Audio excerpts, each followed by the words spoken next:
What's up, everybody? It's Tyler from Dirt Road Country here, and I've got a great guest on here with me. He just put out his new EP at the end of the Dirt Road. Drew Parker's with me. What's up, man? Not much. How you doing? I'm good. How are you?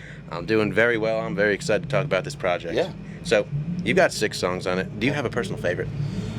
Oh, I mean, it's tough to pick a personal favorite because they all mean something different to me. You know, there's a song that I feel is, you know, an absolute country smash hit called I Love You Longer. Mm-hmm. I think that song is a smash hit. There's, you know, a good traditional love song that was not written by me, that is just a song that I think is one of the best written songs I've ever heard, called King of Country Music. Oh, we're going to talk about that. And then at the end of the Dirt Road, you can listen to that, and I think you can learn a lot about me just listening to that song. Middle of Nowhere Class, just a good honky-tonk song. So it's got something for everybody on there, which is super cool. Well, another thing about it is I'm a big fan of upbeat country songs and things that make you want to two-step into honky-tonkin'. Yeah. Well, I wanted to know what some of your favorite songs like that were, because you've got plenty of them on this EP. Yeah, I mean, you know, Boot Scootin' Boogie is one that comes to mind like very quickly. Man, Sold, the Grundy County Auction song, Be My Baby Tonight. Man, that list just goes on and on and on. Oh, I've been there. I Yeah. literally have a playlist on my phone that's called Barn Burners. There's like 150 I love songs. I love Well, it. anyway, back to King of Country Music.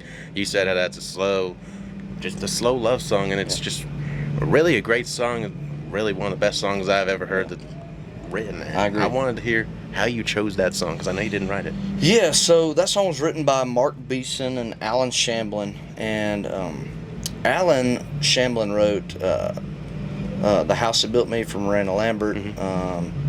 He wrote I Can't Make You Love Me. I mean, he's written just massive songs. Yes. But he's I had written with him before, and I knew the kind of songwriter he was. He writes very good songs, That's all you to need. say the least. And so I had texted my producer, Phil, and I said, hey, I bet Alan Shamblin has a song that he's written that nobody's ever recorded that I would hear and fall in love with. And it would, my exact words were, I bet he wrote a song that would, you know, make my head turn inside out. And the first song that he sent my producer was King of Country Music. And I listened to it, and I was like, that is incredible. I want to record that. And so, fortunately, they let me record it, and I asked my wife to sing on it with me. Yep. It literally tells our love story. I mean, it tells, you know, me and my wife met in a bar, and it was when I was making tips in a pickle jar, and she's been there supporting me ever since then. And that's what that song's about. I love it. And speaking of the King of Country Music, I know you're a big George Strait fan.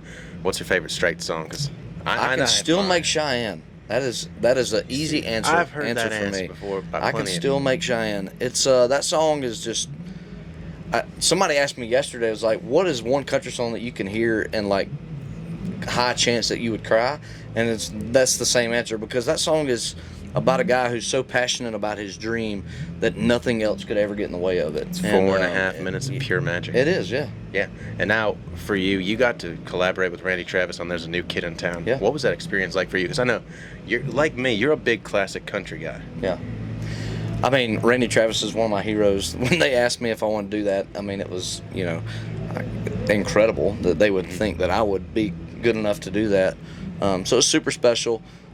Also, Keith Whitley is my all-time hero, and he wrote There's a New Kid in Town.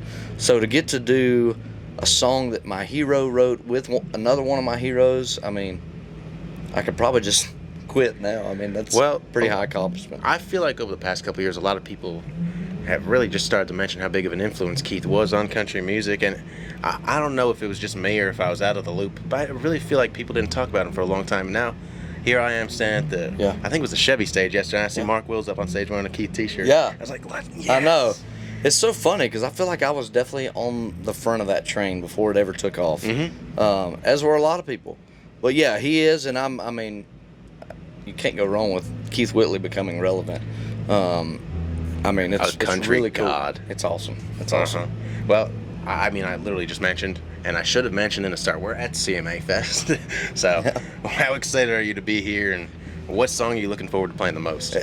I'm thrilled to be here. It's awesome any chance you get to play CMA Fest with this many country music fans come into one place, hang out, all week long and just have a good time and get to sing country music. But I'm looking forward to playing this new EP for everyone and getting to see what song they may have fallen in love with over the last week. It come out a week ago, so That's right.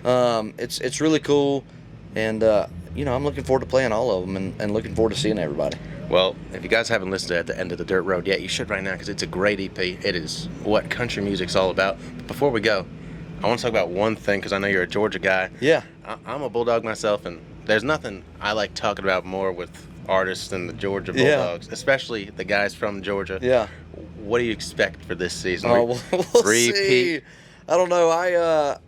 I'm a massive Georgia fan. I grew up 45 minutes away from Athens, and I don't know. I was actually down there a few weeks ago playing a songwriter round for some donors down there, and got to hang with Kirby for a little bit. Super nice guy, but I mean, I'm hoping we could do it again. I feel like we've kind of gotten spoiled in the last 2 years. I know. When 3 years ago I was the most miserable fan ever, Yeah. but they turned it around and have made me, I don't know. A great I fan. kind of like to think of myself as a good luck charm. I started at Georgia, and ever since I got there, they're undefeated. There you go. Let's hope it keeps going on. And, well, I see the camera person's wearing orange, so to the Tennessee Volunteers, I hope we beat you again this year, respectfully. Drew, thank you so Yeah, much for thanks, joining man. me. If you Appreciate don't it. follow him on Instagram and the rest of the social media platforms, go follow him right now.